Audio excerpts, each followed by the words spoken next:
Welcome back to Women's Wealth, The Middle Way, the show that answers your questions about work, money, and family. My name is Susan McGlory Michael, and I am the CEO and founder of Glen Eagle, a wealth management firm in New Jersey. My name is Carol Ann Fernandez, and I'm the COO at Glen Eagle. Our guest today is Shoshana Vitale, now known as McNeil, as she recently got married, so congratulations. Owner of SoulBeat Studio in PA and the fitness expert at 6 ABC Action News. Shoshana is driven by the passion for doing what she loves. With her upbeat, motivational style, she takes pride in making her fitness classes fun and engaging. Her biggest motivator is being the best example of strength and positivity to her 4 young boys. So welcome, Shoshana. Thank you for having me. Obviously, as someone who was a college athlete and tries to stay in semi-good shape now, we'd just love you to share how you decided to open your own fitness studio. Yeah, so working out and exercise has always been a part of my life, even when I was in high school and in college. But it wasn't until after I had my children, and I've, like you mentioned, 4 little boys, that I found this new type of working out, which was rhythmic spinning and another exercise called bar. And I started taking classes, and I just loved the combination between empowerment and inspiration and motivation coupled with exercise and music. And so I immediately became obsessed with it. It was a really healthy outlet for me as a young mom with so many kids at home. And I was taking classes at a local studio, and I fell in love with it. And then they asked me to teach there, and I never thought I would even be good at something like that. I always worked out at the gym on my own, never was really into fitness classes because I never thought I could get a better workout than what I could give myself. But I was definitely proved wrong very fast. And I said, you know what, I'm going to take this risk and this leap, and so what if I fail, right? So I did what I knew best to do, which is to be myself, and I learned how to instruct. I learned how to, quote unquote, perfect my craft, and I started teaching. And when I tell you, it's like I never knew that I would ever find my calling, but it was that pivotal moment in my life that I definitely knew without a doubt I was made to do this. And I taught there for a little while, over a year. And then just like I now do in my own classes at my own studio, we encourage people to be confident, to follow their dreams and pursue their goals and not be afraid of failure. And although I was giving that message to other people, I also was getting that message within myself. And it was just one day where I thought to myself, you know what, like I love doing this so much. I never want to stop, but I want to do it on my own terms. And there's certain things that I want to do differently. And so that gave me the courage and the motivation to leave where I was teaching and take that risk, take that jump. And it was like, you know what? I can do this on my own. I can do this even better and in the way that I saw fit. And so I did. And it's been a long journey of starting a business with other business owners, and then they have dreams to pursue other paths in their life. And it's just been me running SoulBeat now for, I think we've been open for over 5 years, but I've been running it solo for about 4 years on my own. And it taught me a lot about myself, about my capabilities, about my strength and endurance, not just physically, but mentally and emotionally. And running a business and being a mom is really tough, but I'm a lot tougher. And the joy that I get from even on my hardest day, even on the days where I don't feel very positive, or even me, right? Even me sometimes has those days of like, I don't think I have it in me. Well, let me tell you, that door shuts to our classroom and I'm in front of these people and I know that they're looking at me to motivate them, to inspire them, to ignite the energy that is within them and to push them past their limits.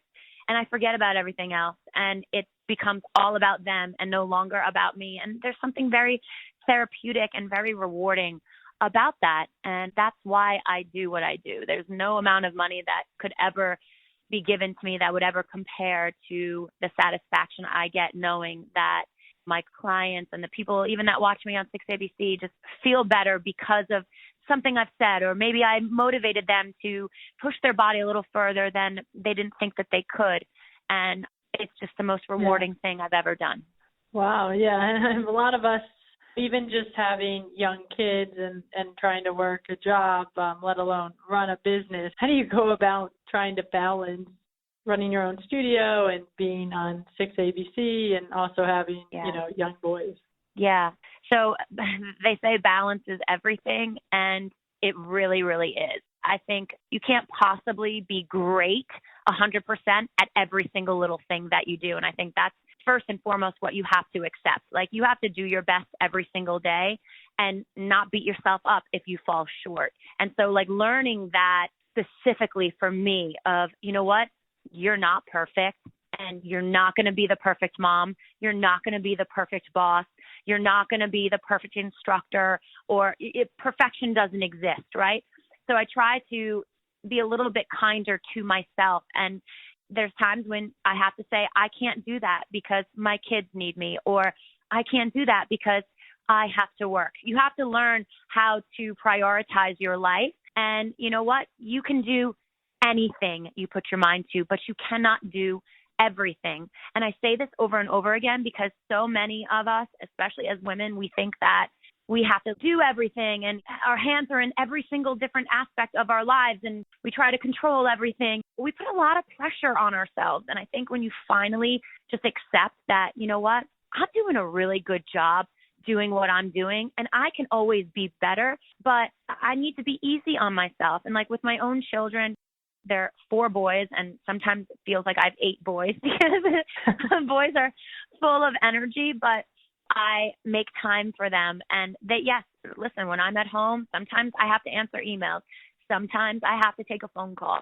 And I think and I hope I've done a good enough job making sure that they understand that just because I have to take 5 or 10 minutes to do this for my job doesn't mean I'm a bad mom, doesn't mean that they don't get my attention every other time. And so you pick and choose. And I think it also makes you even more aware of like, you know, at the time that I'm giving my children, those are moments that you're not going to get back. So how do I make those moments the best moments? And even in the crazy moments when they're hitting each other, they're yelling, there's a tantrum, and it's like a tornado in my house. You have to also stop. I only have one little girl so far, and I know it's a lot already, so I can't imagine having 4 young. Yeah, it's crazy, but you know what? Like, what's great about this? And that's what I try and ask myself, even in the crazy times. Like, what is great about this? You know what's great about this? That God gave me 4 healthy, beautiful boys, that I'm even able to be with them right now. That, yeah, kids fight. Yeah, kids scream. Yes, they have tantrums, but you have the skills within you as a mother to handle it because they look to you for that strength. And you try to give your very best to everything that you are a part of and be easy on yourself when you fall short. And that's honestly what it's about. I think that's great advice, and I think we could all use that every once in a while just to remind ourselves that we're doing an okay job when life's a little crazy. I know that a lot of women especially are sometimes nervous about going to fitness classes or just not feeling like maybe they're up to doing it or should be in the class. What kind of advice would you give maybe to someone who's thinking about jumping in the water and going to either your studio or another studio just to try to get back their fitness? Sure. Listen, I relate to this so much because even I remember myself back in the day when I was just starting to go to classes. It can be really intimidating. Number one, especially if you haven't worked out in a while and you don't really know what you're going to be capable of doing, it's intimidating and it's nerve-wracking. And my biggest advice is this, like when you go into a gym or when you go to maybe a boutique fitness studio that has classes similar to mine, it's not about you comparing yourself to other people. That's not what it's about. And the people there shouldn't, I should say, be worried about what everyone else is doing either. And I think finding a studio, and sometimes you have to go and test out different ones. Obviously, always taking a friend along makes that breaking the ice a little bit easier, but you never know the relationships you're going to make in these studios. And like-minded people always gather and congregate. So if you find a studio where you feel welcomed, and you should feel welcomed, you should never go into any type of gym or studio and feel judged. And so in my particular studio, I'm really, really, really big on this. I don't care if it's your first time walking into my studio or your 1000th time, you're all getting treated the same, which is warm and welcoming and making sure that you are comfortable. My big slogan in my studio is come as you are, right? You don't have to be the best at this exercise. I don't care if you have to stop 40 times and catch your breath. That's not what it's about. It's about the effort. It's about the fact that you actually took that step. You know when people just think about exercising or they're like, oh, wow, I wish I was in better shape, and they do nothing about it? Props to you for even wanting to try and putting yourself in the position to get healthier. That is commendable, and that's what you have to focus on. You know what? I'm here. I'm going to give it my best effort. It doesn't matter what everyone else is doing. Everyone's worried about themselves. That's what it's about, and they're trying to get healthier and better just as much as you are. And that, you have to go into a place that is welcoming and warm and judgment-free. And when you find that place, be loyal to it and support that business, because there is nothing like that in the world, to feel comfortable and welcomed. And that's when you can really achieve all of your goals in your fitness life. That's great. And I now understand why you are definitely an example of strength and positivity. Just listening to you speak gives me positivity and wants me to get back in the gym. Thank you. You're welcome. This has been a great interview. We usually end with one last question. So what advice would you give to someone who's either thinking of starting a gym or even just changing careers, kind of like you did, in becoming an expert in what you found passion in? Well, life isn't a dress rehearsal, right? You only get one shot at it.